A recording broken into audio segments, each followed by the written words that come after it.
morning, everyone. I'm Natalie Alik, the Labour Member of Parliament for Dover and Deal.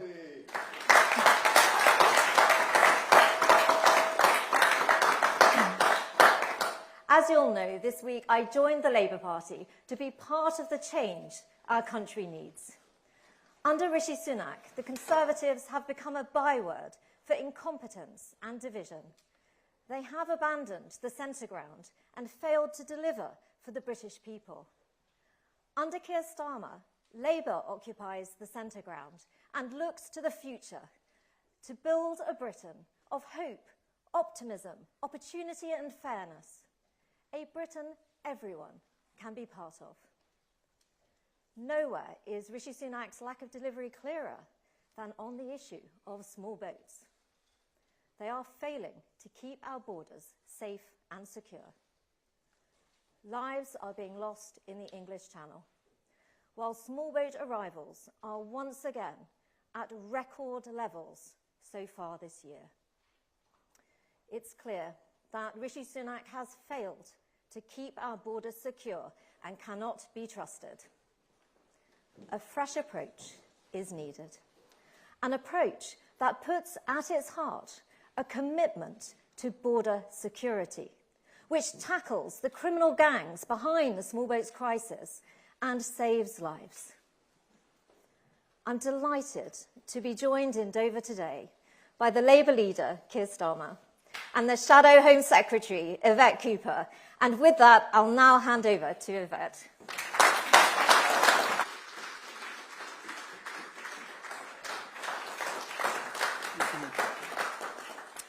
Thank you very much. Thank you, Natalie. And it is significant to be here today with Natalie, who, as Dover's MP, has seen the consequences of dangerous boat crossings and has followed government policies in this area for many years and has concluded that Rishi Sunak's approach is not working and is supporting Labour's approach. We welcome Natalie to Labour.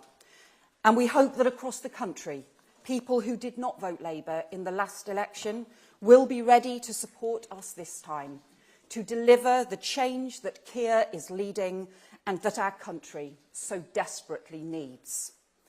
Dangerous boat crossings are undermining our border security and putting lives at risk. Just a few weeks ago, a 7-year-old girl was crushed to death in a smuggler boat, one of 5 people who died that day. And we've seen the sickening images of violence on the French coast as gangs push more and more people into these flimsy dinghies, gangs that are part of a network of organised criminals making hundreds of millions of pounds in profits, networks that stretch from here in the UK right across Europe through Kurdistan to the money markets of Kabul and beyond. And those networks have taken root along our borders over the last 5 years. We cannot let them get away with it. And that is why we have been working with and hearing from national security experts, border security experts, looking at the experiences of successful security operations and approaches around terrorism in the past. Why we welcome the support from former counter-terror chief Neil Basu for the work that we are doing, and why too we have drawn on Keir's experience, going after terror gangs and networks as Director of Public Prosecutions and in Northern Ireland. We cannot just stand by while our border security is undermined and lives are put at risk. And instead of the years of Conservative gimmicks, it is time to get a grip.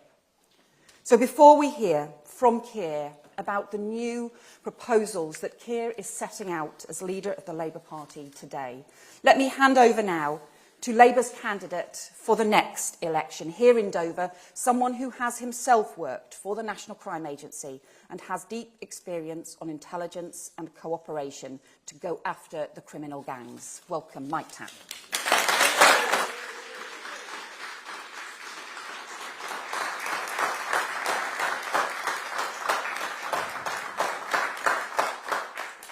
Thank you, everybody. So my name is Mike Tapp, and I am Labour's candidate for Dover, Deal and the Villages. I'm a former soldier. I've served in Afghanistan and Iraq with a specialist unit, at the National Crime Agency, and then the Ministry of Defence, where I spent much of my time in counter-terrorism, playing my part to protect the British people. At the core of all these roles were three things that I believe in most: service, hard work, and delivery. And that means serious policies to tackle serious problems. And that is what our leader, Keir Starmer, offers. Keir himself has experience smashing terrorist cells as the nation's chief prosecutor. That makes him the leader we need at this time. Someone who rolls up his sleeves and grips a problem. Someone who rejects the easy slogan, the cheap headline, the costly gimmick. He offers the leadership our country needs. The first duty of any government is to protect our borders. And with Keir Starmer, you have a patriot and a problem solver, someone who will get the job done. So please welcome to the stage the leader of the Labour Party, Keir Starmer.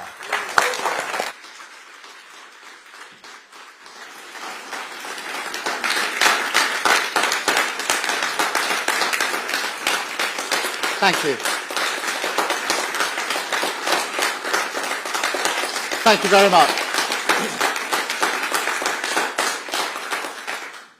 Thank you, Mike, for those words. What a fantastic campaign you are running. Thank you, Natalie. It's fantastic to be in your constituency. Welcome to the Labour Party. It's so great to have you on board. And Yvette, thank you for not just your words, but all the work you've done over such a period of time on this important brief and this important challenge. And it's great to be here on a sunny day in Kent, the Garden of England. And I used to play football around here for years. The uncompromising, no-nonsense, hard-knocks training school of the Kent Boys League. So I'm very familiar with this part of the world. But after the elections last week, I have to say, it's a part of the world that the Tories are increasingly unfamiliar with. A county not just green and pleasant, but now also turning red. And by the way, on a day like this, I really am sorry that we're doing this indoors, but we'll be out there before too long. But today we are here on serious business, because this is a community on the front line of one of the gravest challenges we face as a nation. Illegal migration is a test of seriousness for all governments and would-be governments. And not just here, right across the world. A symbol, as I said in my conference speech last year, of a more volatile world, an age of insecurity. Now, it's a really hard nut to crack. I'm not going to pretend otherwise. Tackling organised crime is always hard, especially across borders.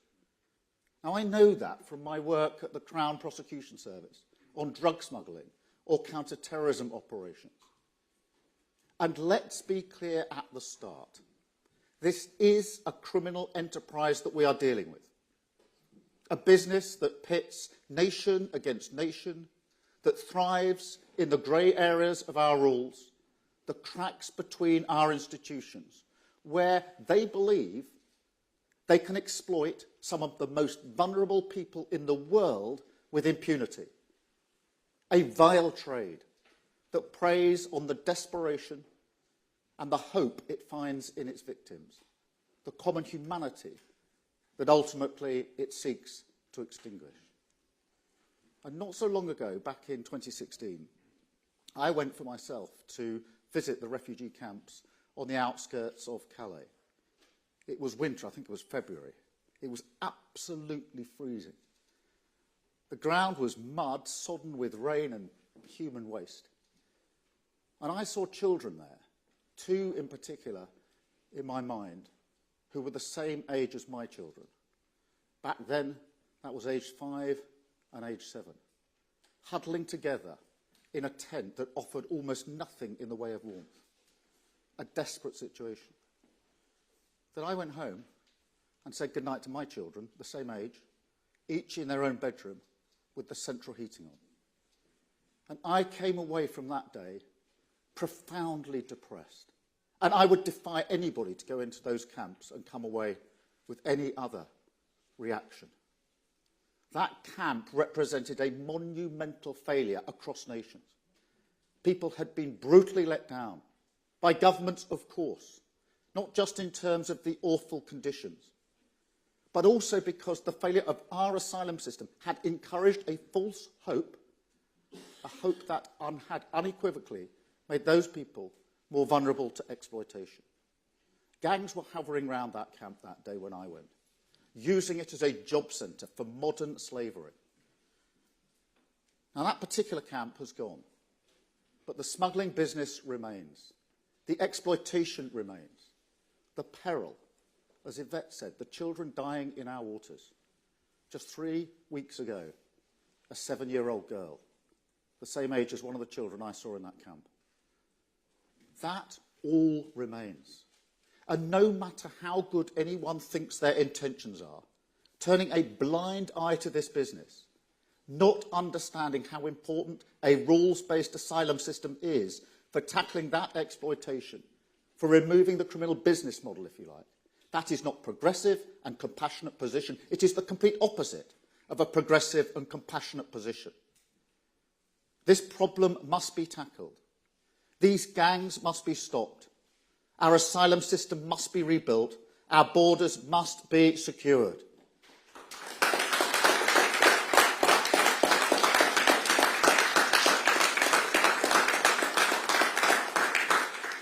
But to do that, to finally grip this problem, we need to turn the page and move on from an unhealthy interest in gesture politics that has long defined this policy area, and which has dragged the Tories as a serious party of government onto the rocks of their own delusion.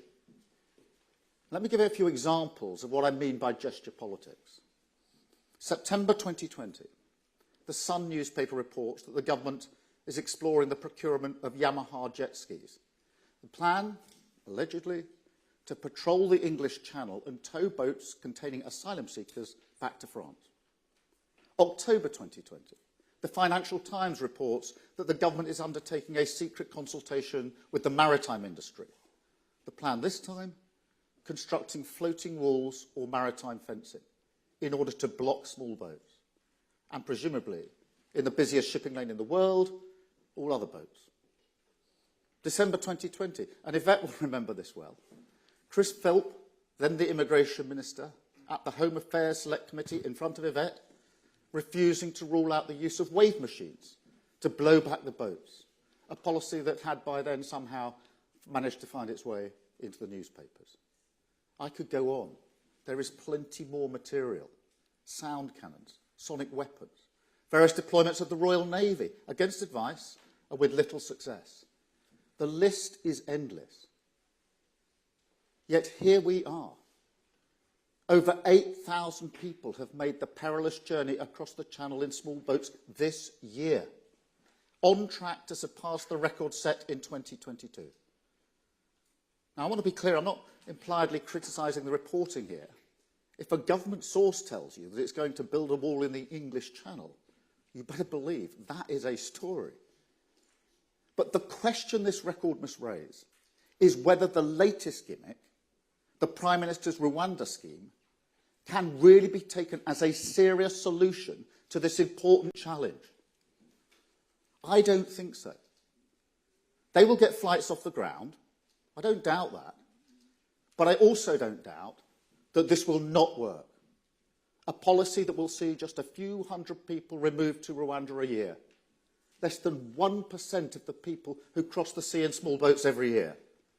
Less than 1% for £600 million. That is neither an effective deterrent or a good use of your money. And then you look at the rest of our border system, and honestly, it's like a sieve. Just the other day, the Home Office admitted it's lost track of thousands of people that they think have no right to be here.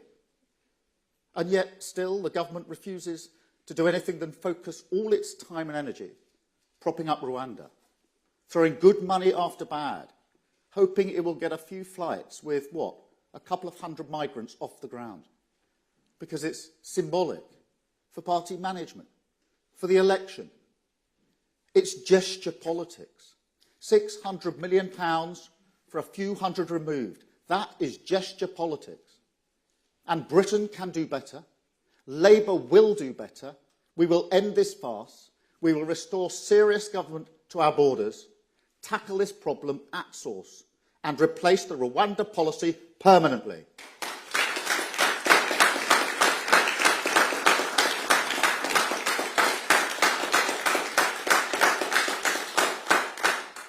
And today we launch our plan to do that. A new approach to small boat crossings that will secure Britain's borders, prevent the exploitation by tackling it upstream, and smash the criminal smuggling gangs. And as the first step in this plan, a new manifesto commitment. We will set up a new command with new powers, new resources, and a new way of doing things. Border Security Command. Now, this is about leveraging the power and potential of dynamic government based on a counter-terrorism approach which we know works. An end to the fragmentation between policing, the border force and our intelligence agencies. A collecting of the standards.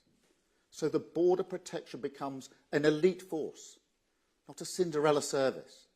An essential frontline defence that communities like this can depend on. To do all that, Border Security Command will bring together hundreds of specialist investigators, the best of the best, from the National Crime Agency, the Border Force, Immigration Enforcement, the Crown Prosecution Service, and yes, MI5. All working to a single mission, all freed from the cloying bureaucracy that so often prevents collaboration between different institutions. Now, I've seen this firsthand at the Crown Prosecution Service many times. Good ambition is never enough on its own. But I've seen how with determination, with leadership, with single-minded focus, agencies can work together and deliver results. And not just within one country either. We can cooperate across borders. And that's not some kind of weakness. It's absolutely essential. These criminals do not respect national borders. I mean, when I was at the Crown Prosecution Service, we had prosecutors posted in Pakistan working on counter-terrorism operations, in the Caribbean on smuggling, in West Africa disrupting the flow of drugs coming from South America on their way to Europe and ultimately to Britain. And these operations are not easy. Just think about conducting a raid. I've been through this so many times, seen it in real time. If you've pooled all the intelligence in one place, if you've spent weeks, months, years mapping out the patterns of criminal activity, bringing in prosecutors to help assess the vital evidence, then you cannot have your raid in London going off a single minute earlier or later than the coordinating raid in Paris. So yes, we need more cooperation on illegal migration. We need a new partnership with Europol. We need access to real-time intelligence sharing networks that are so crucial to our security, and which the government so casually threw away as part of its botched Brexit deal. And that's why I've already been to The Hague with Yvette to start pushing for a new security pact with our European partners. But look, it is also my firm belief, based on years of experience in this area, that we also need new and stronger powers to bring these vile criminals to justice. Now, in some areas of criminal activity, and counter-terrorism is the most obvious, we have made the decision that the crime justifies tougher measures. And make no mistake, we have reached that moment with illegal migration. These vile people smugglers are no better than terrorists. They're a threat to our national security and a threat to life. And it's time we treated them as such. That means new powers that, as with would-be terrorists, can be used pre-conviction with High Court approval, that can limit the ability of the gangs to conduct their vile business before arrest. Powers that will allow us to shut off internet access, close their bank accounts, trace their movements using information provided by the intelligence services. Or powers like stop and search at the border, or raiding and seizing evidence before an offence has taken place. Let me explain why. Because seriously, we use the term small boats, but the boats are not, for the most part, that small. The gangs now use dinghies that are on a scale way beyond anything you would see for legitimate recreational activity. And we should be working with our European partners to seize those boats, seize material here in the UK to collect further evidence, turn over every stone, use every reasonable power. And that is my message to the smugglers. These shores will become hostile territory for you. We will find you, we will stop you, we will protect your victims. With the Border Security Command, we will secure Britain's borders.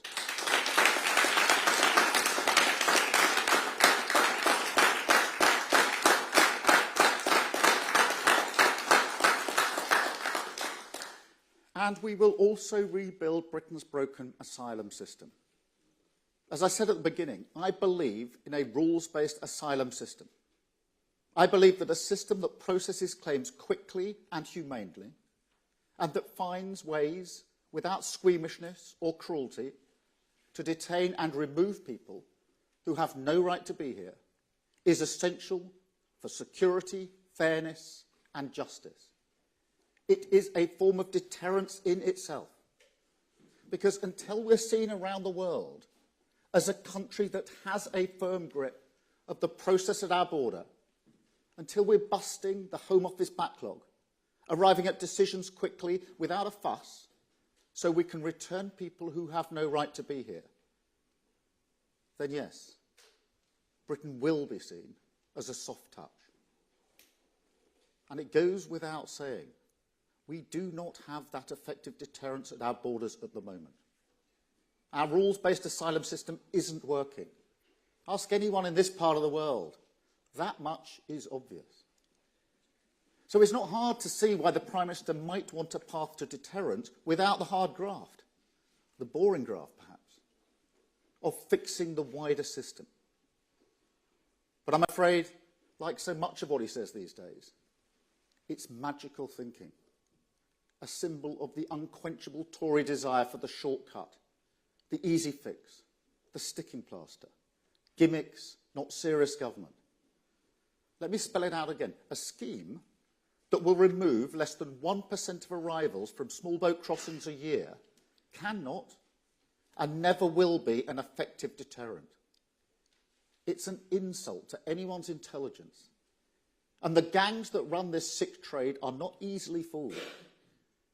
In fact, by allowing vast numbers of people into the country via this route, running up a perma-backlog of nearly 100,000 people, refusing to process the claims, so that even if they have absolutely no right to be here, they cannot be removed, billing the taxpayer for expensive hotel accommodation, because like Hotel California, there's no prospect of ever leaving, no prospect of a decision for or against. Then let me be clear.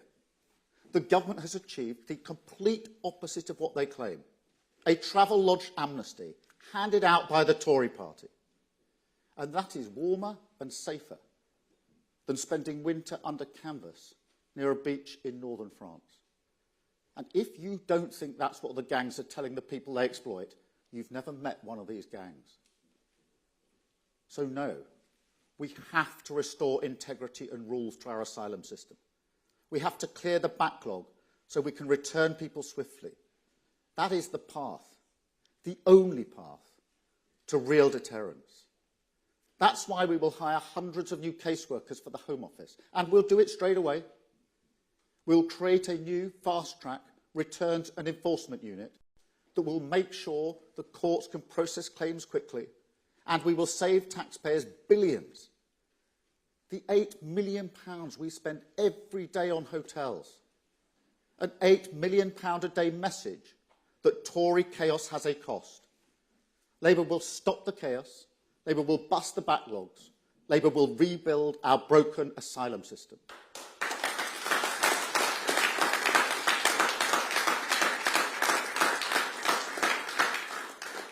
Now, these plans will be fiercely resisted. Of course they will. That's par for the course on this issue. I have no doubt that the British people fully support a rules-based asylum system. No doubt that the fair-minded majority want a system that can secure Britain's borders and uphold this country's fine tradition of providing sanctuary for people fleeing persecution. But this is a debate that has been captured by polarising voices. So every solution must run a gauntlet of bad faith objections just to get a hearing. Now, on one side of the debate, it comes from people who claim they want to reform the asylum system, but in fact they want to get rid of it. People who believe, based on their principles, that people should be able to move across the globe wherever, whenever, and however they want. No matter that, in this age of insecurity especially, that would lead to chaos, that quite apart from any other objections, does nothing to advance global justice. Meanwhile, on the other side of the debate, some people pretend they want to reform asylum, when what they really want is for the British state to act with impunity, to tear up rules on a whim, because ultimately they do not want us to take in any asylum seekers whatsoever. I don't think there's many Tories who truly believe that. But what I do think is that they're too weak to admit that plainly, too weak to say that this is not and never should be a world we live in. Because Britain should show leadership on global issues that drive insecurity and migration.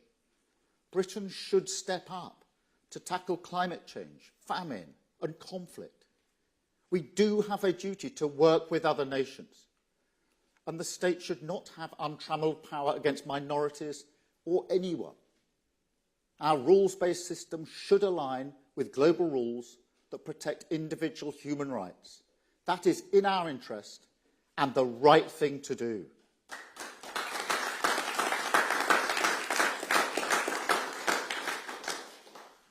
And so rebuilding our asylum system has become a test of political strength, a trial of leadership to resist the voices who fundamentally do not want to build a functioning asylum system.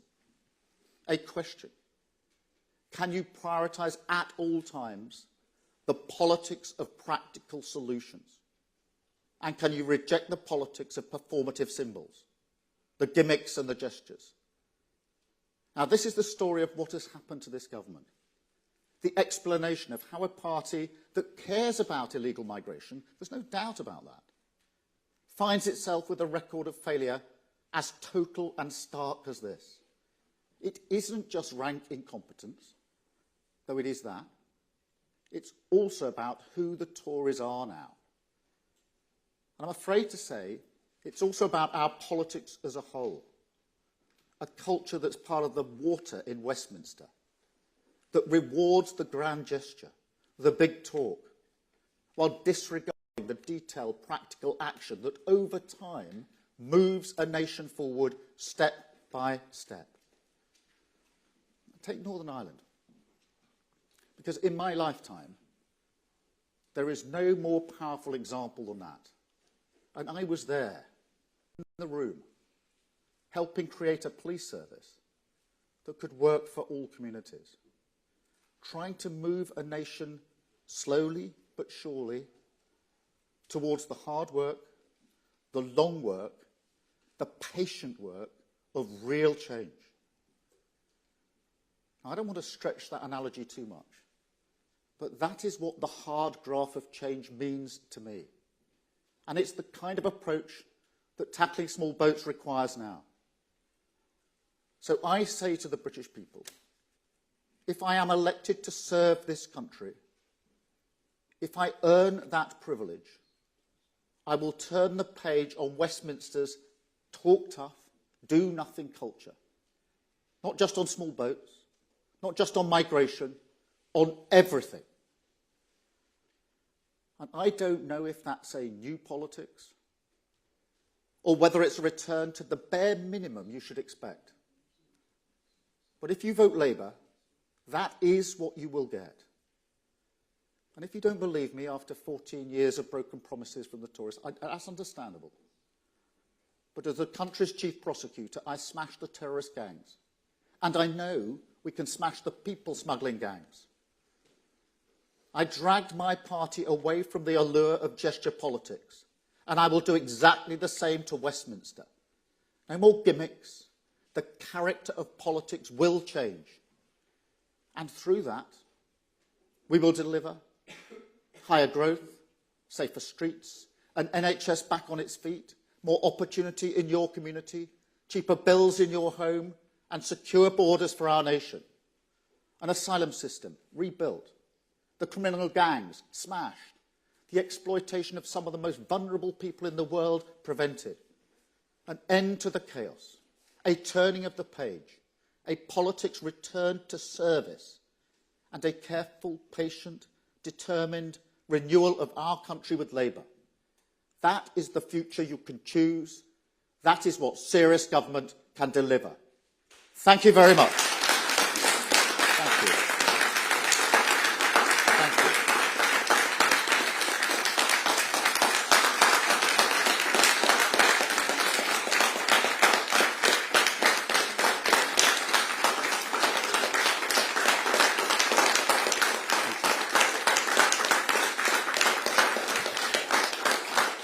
Thank you all very much.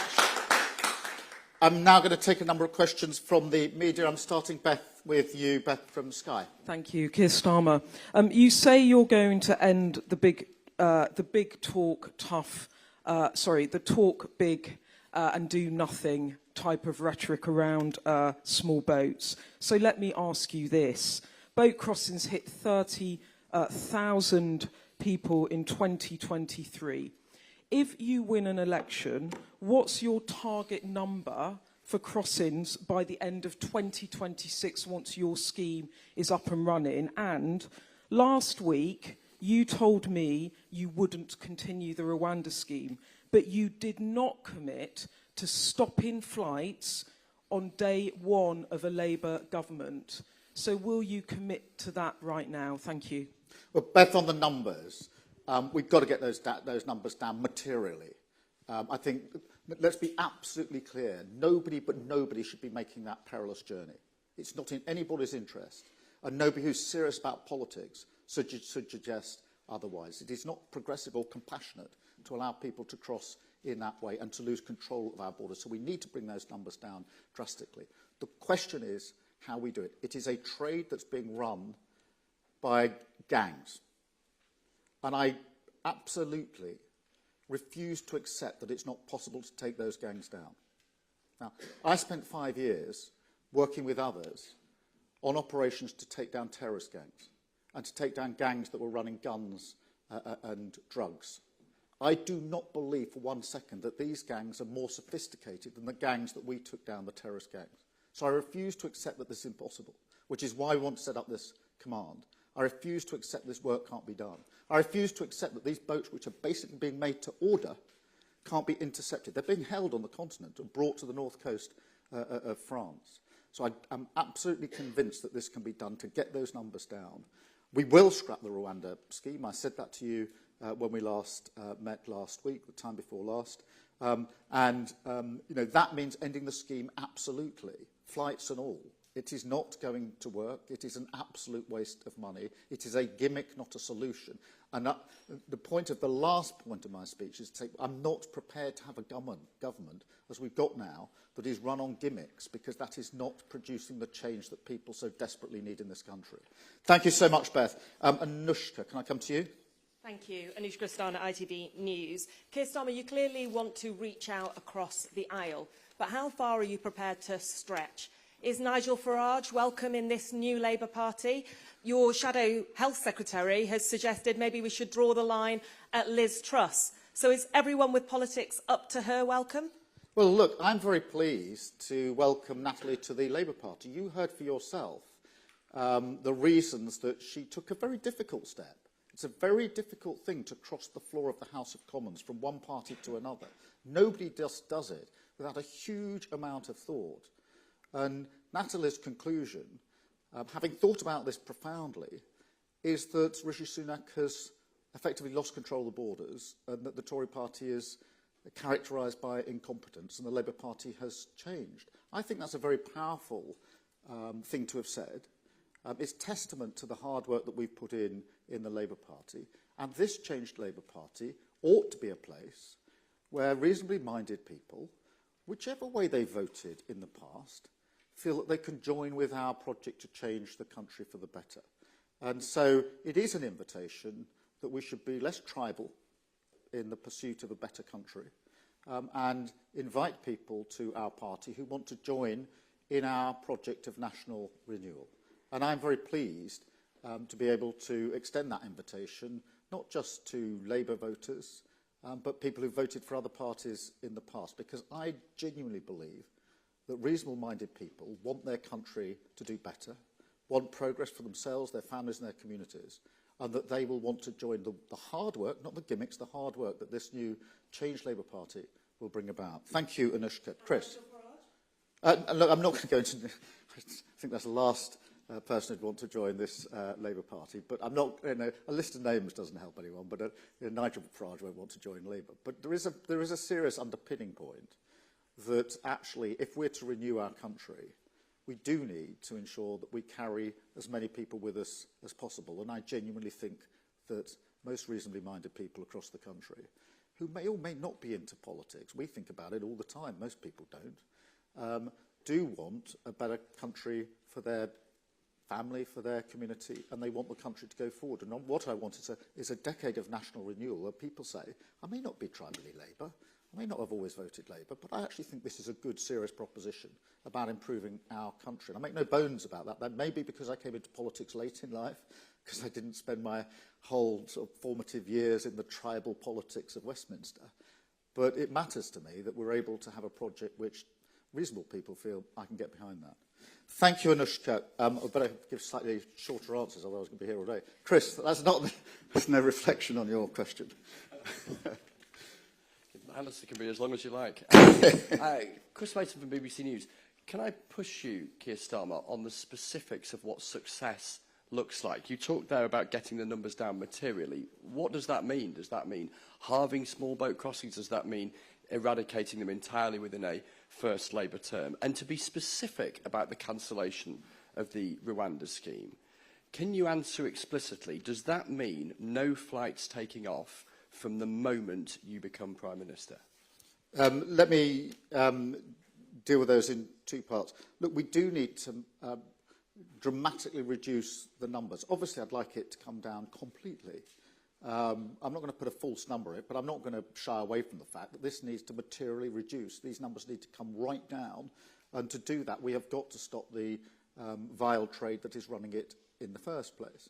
Now, I have seen that done, as I've said, in relation to terrorism, in relation to drug smuggling and gun smuggling. It can be done, and when you do it, you stop, in a terrorist case, you stop a planned operation or whatever it may be. One of the proudest things I did at the Crown Prosecution Service was Operation Overt, which was a plan to bring down 7 aeroplanes at the same time as they were crossing the Atlantic. You can take very effective action and therefore to reduce those numbers. But it does require serious coordination, serious action of the sort that we've set out today. And this is the complete opposite of a gimmick. I'm not going to pretend this isn't hard work. That's why I said at the beginning, I'm not going to pretend this is an easy thing. You just flick a switch and this is... But it is hard work based on my experience of having done this in relation to other gangs. And as I say, I do not accept that this outfit, this operation is any more sophisticated than the ones that I've already had to deal with, as others have dealt with. But look, so far as Rwanda is concerned, we will cancel the scheme. We don't think the policy is going to work, and we think it costs a fortune. So, of course, that means we won't operate the scheme at all. I'm not interested. It's a gimmick. I'm not going to flog a dead horse. I'm going to waste my time on gimmicks. And this is about political capital, because the Prime Minister has chosen to put his political capital, which is considerable, behind the Rwanda scheme. I would put my political capital into the setting up the command and working with other governments to ensure that it works effectively. And that is about choice, but that's the choice I would make. Thank you, Chris. Natasha from LBC.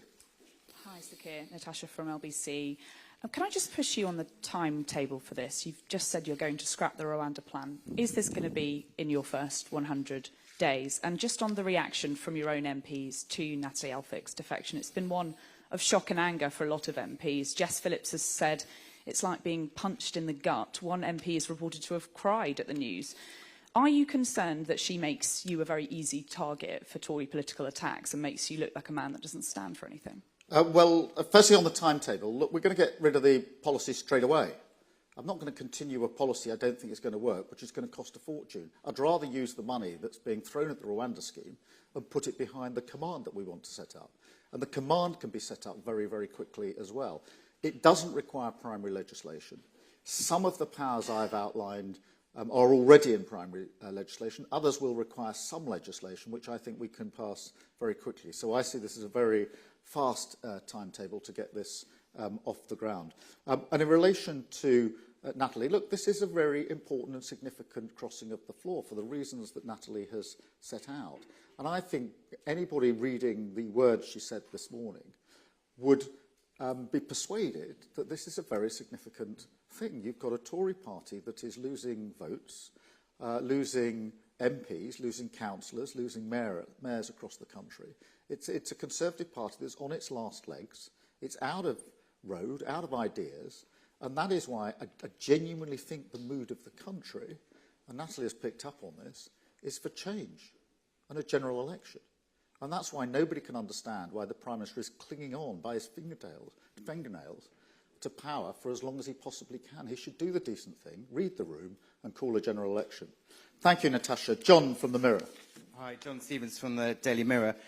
Do you think that safe and legal routes should play a role in stopping the channel crossings? Look, I mean, we have, Afghanistan, Hong Kong, there have been routes set up. But I think the main and the better, the really most effective way to stop the crossings is to break the gangs that are running this in the first place. Because they are making a huge amount of money exploiting very vulnerable people. And they're doing that with thinking that they've got impunity. And that is going to be the most effective way to stop this vile trade. And that's why I put all of my focus today and will put political capital behind the measures I've outlined this morning. Thank you, John. Martina from The Sun. Thank you, Sir Keir. It's Martina Bett from The Sun. Justice Secretary Alex Chalk said today that he believes European Convention on Human Rights should adapt to meet the migration crisis. Would you be ideologically opposed to European-wide reform of the ECHR? And on the UN Refugee Convention, do you think there is a need for a new, better global asylum framework? Thank you. I think it's a mistake to think that it's the international instruments, such as the European Convention on Human Rights, that are the problem. I don't. By the end of this year, there'll be 100,000 people who've arrived whose claims can't be processed. Now, that means they can't be returned. That's not the European Convention that says that. That's because the government's not processing the claim. I'll give you an example. There'll be people there from Bangladesh. In a sane system, they'd be processed and returned to Bangladesh. But they'll actually stay in the UK because they're not being processed. And the government can't say it's the European Convention that's stopping. They're choosing not to process the claims. 100,000 people. The Travel Lodge amnesty. What's going to happen to those people? We're all paying for their accommodation. And the government's only answer is, well, Rwanda. Well, to get 100,000 people to Rwanda on the base of the scheme as it now is, would take 300 years. And that assumes nobody comes in those 300 years to add to the 100,000. That is how broken the system is. So Alex Chalk, I respect. But to say that the European Convention of Human Rights is the problem is a broken asylum system. Process the claims and return people who absolutely shouldn't be here. It's not rocket science, it's mundane, but it's the most effective way to deal with this problem. Thank you so much, Martina. Harriet from the Daily Mail. Harriet Line, Daily Mail. You said you want to replace the Rwanda policy permanently. What are you going to replace it with? Do you actually have a plan to deter migrants, or are you just replicating the small boats command which the government has already introduced? I think firstly, I think stopping the gangs, get people in boats, is the most effective deterrent, because you can't actually make the crossing to get here. At the moment, the government is not securing the borders and stopping people arriving in the first place. It's saying, assuming you've got here, because we've lost control of the borders, assuming you've sat here for a considerable period of time, we might send some of you to Rwanda. And they say that's going to be a deterrent. Well, since Rishi Sunak, he did a victory press conference. Some of you will undoubtedly have been there. This was 2.5 weeks ago. Since then, thousands of people have come. Since the Act got royal assent, so people are vulnerable to go under the Rwanda scheme, thousands of people have come. So the evidence that this is a deterrent, compared with smashing the gangs in the first place, is simply not there. I think processing the claims and swiftly sending people back to countries of origin when they've no right to be here is a deterrent, because you made all that journey, you've got here, and then you sent straight back to where you started, because you've got no right to be here. That isn't happening. The biggest deterrent is that it's a pointless exercise and you go back where you started. But that's not happening. Returns are down 40-something% under this government. That is not a deterrent. That is why we've got to fix this with really serious solutions. Thank you so much, Harriet. Michael from the Daily Express. Sir Keir, thank you very much. You spoke about swiftly returning failed asylum seekers, but where are you actually proposing to send them to? Are you proposing to do a deal with the Taliban in Afghanistan or Syria? Well, Michael, if you look at the countries that people are coming from, there are obviously countries in there where people can be returned without any sort of returns agreement. Bangladesh, India. There are plenty of countries. You don't need a returns agreement to send people back to a safe country. Afghanistan is different, I accept that, as is Syria, as is Hong Kong. But for many of these countries, you don't need a returns agreement. Bangladesh is a classic example. Why are people who come here from Bangladesh not being processed, sitting here, not going back? The government isn't doing it. And so this is not difficult territory. It's actually get on, roll your sleeves up, process the claims, and get this system functioning properly again.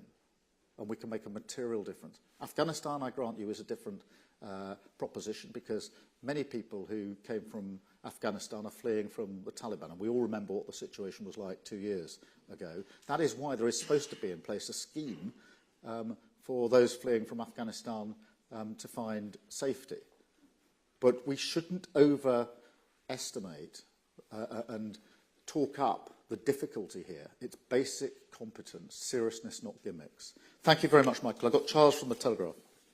Hi. Charles.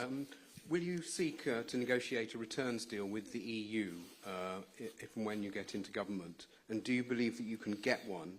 And would there have to be any quid pro quo in order to achieve that deal? Well, Charles, firstly, on the back of the last question, it is perfectly possible to return people to country of origin rather than the EU without an agreement with the EU and without an agreement other than basic consent from the country that is being dealt with. And we must never lose sight of that. We obviously lost the Dublin Agreement, and that needs to be replaced in some shape or form. I would accept that, so there can be returns. But let me be absolutely clear, that does not mean, because the Tories then jump in and say that means joining the EU scheme. That doesn't mean joining the EU scheme. We are not going to do that. We're not a member of the EU, and I'm not interested in joining that scheme.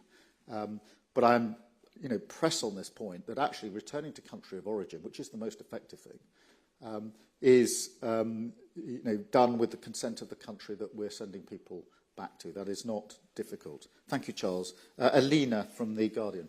Hi. Elena. Eleni Correa from The Guardian. You've spoken about the importance of Natalie Alik's defection to Labour. Will you now extend an invitation to all Conservative MPs who are unhappy with the government to enter defection talks with you? Well, that'll be a long list.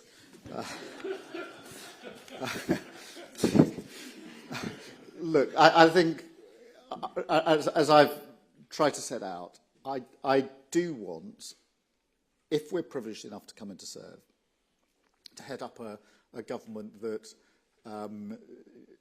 is absolutely focused on a decade of national renewal. And I do want people who don't traditionally identify with vote for the Labour Party, maybe have voted for other parties in the past, to feel that that's something that they can subscribe to and be part of. Wherever that is, Natalie has made a decision on that and set out in clear terms why she's made that decision. You know, I'm sure there are many other Tory MPs feeling defeated by this government. I mean, I don't know what the latest list of those that are standing down, but it's pretty high. And I don't think we're at the end of that list. They can tell, as well as anybody else can, they can see for themselves it's a government that's out of ideas, out of road, out of steam, and that we need change. But my broader point, and it is an important one because it's actually to voters rather than parliamentarians, is that this Change Labour Party, with this national project, is a place where reasonably minded people can feel that it is a project for them, notwithstanding how they may have voted in the past. Thank you very much. I've got Archie from The Independent. Given that you've said they'll get a few hundred people off to Rwanda before the election, why would you not bring them back? Do you think it's fair to leave them there? And what will happen to them after you've scrapped the Rwanda scheme? Well, look, we're going to scrap the scheme, but we're not interested in repatriating and bringing people back. We will scrap the scheme and we'll focus on the command and the powers that I've set out this morning. And Chloe from the Eye. Chloe. Thank you, Keir. Chloe Chaplin from the Eye newspaper. A lot of the plans you set out today are pinned on Labour hoping it can negotiate closer cooperation between the UK and its European neighbours. What conversations have you had with European partners on this, and have you had any commitments or assurances, or is this just all based on hope? Well, some of it can easily be done without any further agreements with Europe. So setting up the command doesn't require us to have agreed anything with Europe or anybody else. That is a way of bringing together, coordinating, giving a central drive to, and increasing the powers and resources of what we have here in this country. And just to be clear about that, it's making sure those that are operating here in this country at the border, those that are operating upstream, the intelligence services, prosecutors operating upstream, are all working together. So that can be done without that agreement. The new powers that I've set out are about legislation in this country that can be done, drawing on some of the powers we use against would-be terrorists, as I've set out, whether that's tracing money, monitoring movements, etc. I do think that we should seek a security agreement with the EU, and that's why I went to The Hague with Yvette to have those discussions. That is about coordinating, sharing our data. It's about joint investigations and making sure the UK can lead joint investigations. That's hugely important because we're very, very good at this. But at the moment, we can't do it in the most effective way. I am confident that if we're serious about this, we can get the agreement that we need because this is a shared challenge and these are shared solutions. But that's why I already went to The Hague some time ago now to have those preliminary discussions about how we might make this work better. Thank you all very much indeed. I'm sorry it's hot in here, but we can now all go outside. Thank you so much. Thank you.